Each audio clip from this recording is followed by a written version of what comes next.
What is up, Diosy fans? Today we will be reviewing Wings of Fire Book 9 Talons of Power. Is it overrated or is it overhated?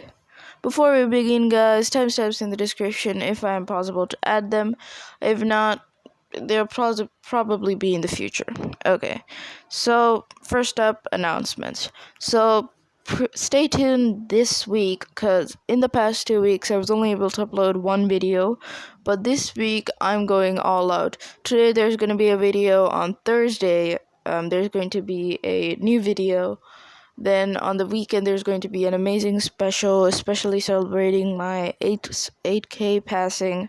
Basically, I passed 8K views. It was an amazing time for me, so we're going to be celebrating all of it. So don't forget to hit the subscribe button and hit the notifications so you can stay tuned for all the amazing videos, because I am going to actually start editing really well. So yeah. Anyway, now let's go into Book 9 overview. So the overview, or basically the basic summary of the book, is that Darkstalker awakens and Turtle knows that he will die. So he makes this spell where he hides, and then he follows Darkstalker. Kidley knows about it, but no one else knows about it until the very end where Darkstalker finally reveals it. So that's the basic summary. Now, the settings of the whole thing is Jade Mountain, where the first whole setting begins, and then the next one is the Rainforest, another amazing setting.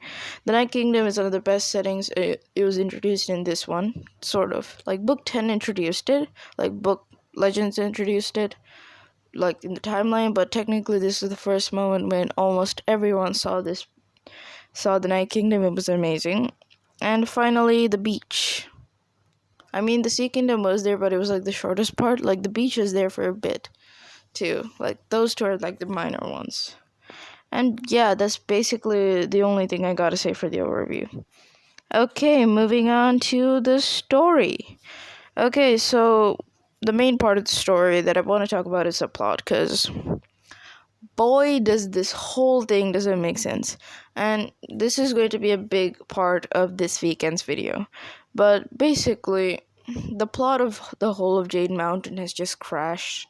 Like, Book 6, you focus on Darkstalker, but then you end it in halfway with Icicle / Scarlet being the main villain. Book 7 continues this trope. Book 8 finally ends the Scarlet trope and finally says, ooh, remember that villain from Book 6, sort of?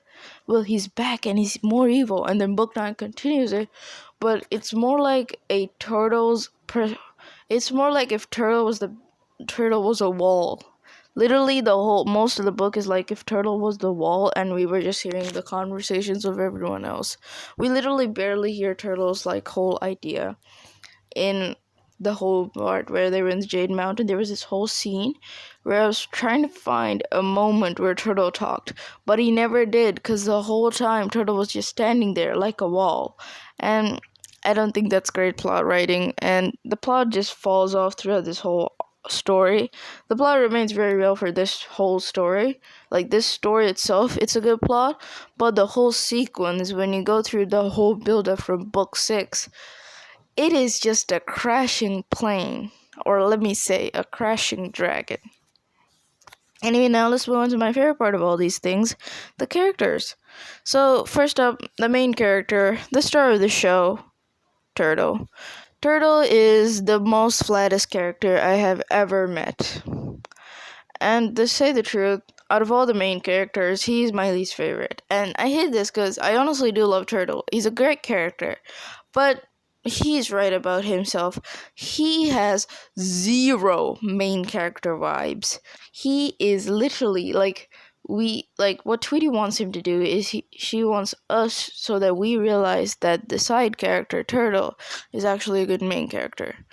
But Turtle has the most side character vibes in his story, and this just ruins his whole arc, which is why I don't like Turtle.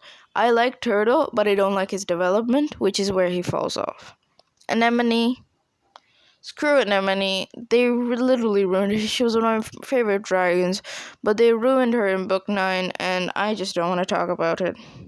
Kinkajou was finally reawakened, and I was happy about this. I think she was one of the saving graces of this book, especially with the whole Kinkajou turtle love spill. It was pretty funny most of the part. Then you got Moon and Darkstalker, a duo that existed. Moon and Darkstalker had this weird vibe of Darkstalker trying to be friends with Moon, Moon wanting to be friends but not wanting to be friends. It was a whole weird-esque. I didn't understand most of it. I understood they were trying to do this where like Darkstalker was trying to be friends with Moon, but Moon doesn't want to be friends, but Moon also trusts Darkstalker. And it's just a weird vibe where I just don't like the vibe. And then you got the main side character show. These are not even side characters, these are like sub characters. Like Ghibli, so basically Ghibli does some things like you even like get this small hint about what happens in book 10, what might happen in book 10, and that's cool, but like Ghibli barely appeared, which I'm not truly happy with, and obviously not making Ghibli appear and him being the next title made a decent problem with book 10, which I'll discuss on Thursday. Anyway, the other one is Glorybringer. Another amazing one. I especially love this. This is the best sub-character scene where Deathbringer just says, "Halt!" And I can just imagine Glory laughing in the back. So that was one of my favorite scenes. Okay, my personal thoughts. It's a good book overall. There are many problems with it, but it's an overall decent book.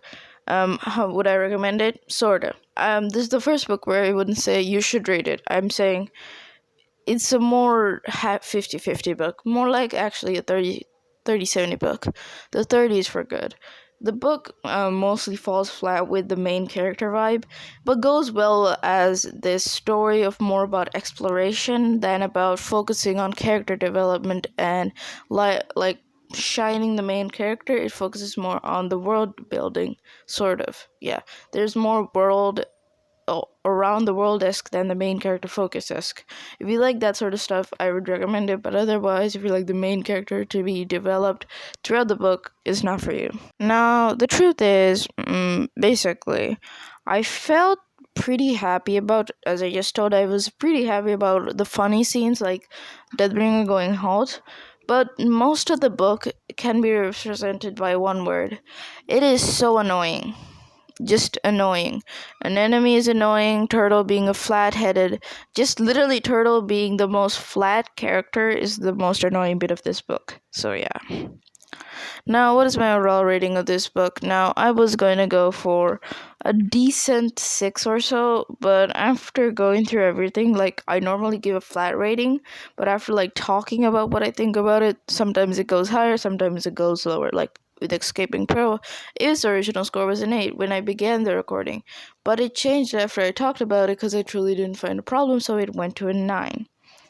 But for for Talons of Power, it went from a 6.5, which is the original rating, and it's gonna now stoop to just a flat 6.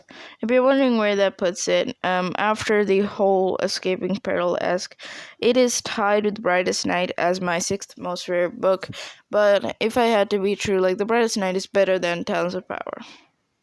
So guys, that's the end of this video. Hopefully the video, a sub to the channel would be amazing. Don't forget to put your thoughts on this video. The notification bell must be hit.